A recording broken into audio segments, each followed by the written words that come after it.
tugasnya bukan cuman nyari nafkah. Ada 3 tugas berat seorang suami. Yang pertama, memberi nafkah. Baik itu nafkah lahir maupun batin. Jadi bukan cuman memenuhi kebutuhan istri secara zahir, tapi bagaimana secara batin, ketenangan hati, as-sakinah dalam hatinya. Kemudian lagi hal-hal yang lainnya, itu juga jadi tanggung jawab suami. Maka salah kalau suami bilang, saya cuma nyari nafkah, kamu yang didik anak. Pada hakikatnya, mendidik anak adalah tugas bersama. Al-ummu madrasatul ula wal abu mudiruha. Kalau ibu adalah sekolah buat anak-anaknya, maka ayah adalah kepala sekolahnya. Apabila kepala sekolah dengan sekolah itu saling berkolaborasi dengan baik, maka akan menghasilkan murid-murid yang baik juga. 1, memberi nafkah seorang ayah. Yang kedua, seorang ayah tugasnya mengajarkan akidah. Kalau istri lagi ruwet, coba tanamkan nilai-nilai agama. Ingat Allah mah, gak ada yang namanya baby blues, gak ada yang namanya ayah blues, ibu blues dan lain sebagainya gitu ya. Kita punya Allah. Kalau kita sedang tidak enak atau sedang merasa tidak waras, kembalikan lagi bahwa anak ini amanah dari Allah. Jadi suami itu harus jadi support system. Dan yang ketiga, suami itu harus jadi pembimbing. Mereka punya kesepakatan, mah, biar mama gak capek ngedidik anak, kita harus punya aturan-aturan yang diberlakukan dalam rumah.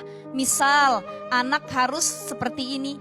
Terkait pemakaian gadget, anak tidak boleh lebih dari segini. Itu namanya kesepakatan yang nantinya direalisasikan dalam rumah tangga sehingga tidak ada yang diberatkan. Masya Allah. Jadi ayah saling, ibunya tuh saling iya, komunikasi komunikasi gitu ya, yang Ustazah. baik, aturan yang baik, akhirnya nanti direalisasikan kepada anak-anaknya. Masya Allah.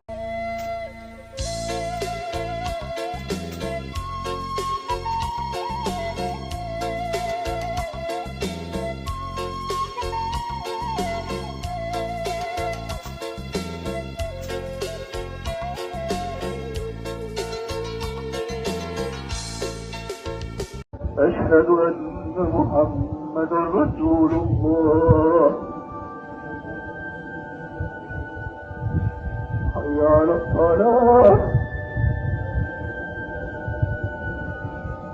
حي على الصلاة. Mau tahu nggak, sekitar 1000 kilo jarak dari kota Mekah sudah mulai turun salju dan nama daerahnya Jabal Los. Banyak orang yang penasaran datang ke sana. Coba kita lihat langsung reaksi orang Arab ketika melihat salju di padang pasir. Kalau di Eropa kan sudah biasa, ini di padang pasir ya, yang biasanya panas, tandus dan kering kerontang, tiba-tiba ada salju. Assalamualaikum warahmatullahi wabarakatuh. أسعد الله مساكم من جبل اللوز اليوم الخميس 15 6445 محددكم فواز الحربي ما شاء الله تبارك الله برد وسريج اللهم لك الحمد اللهم لك الحمد.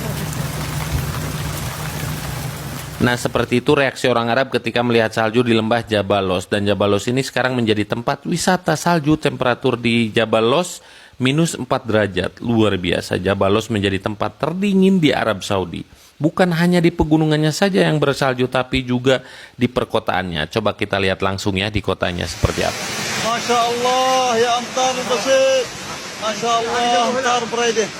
Masya Allah. Masya Allah.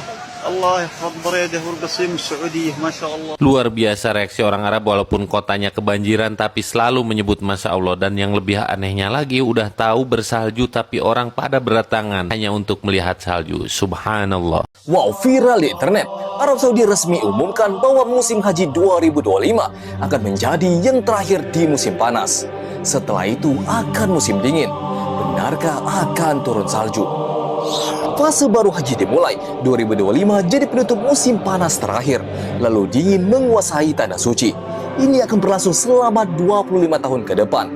Dan yang lebih mengejutkan, Rasulullah pernah bersabda, jika kalian mendengar Imam Mahdi di Bayan, datangilah dia walau harus merangkak di atas salju. Apakah ini berarti suatu hari nanti kota Mekah akan diselimuti salju?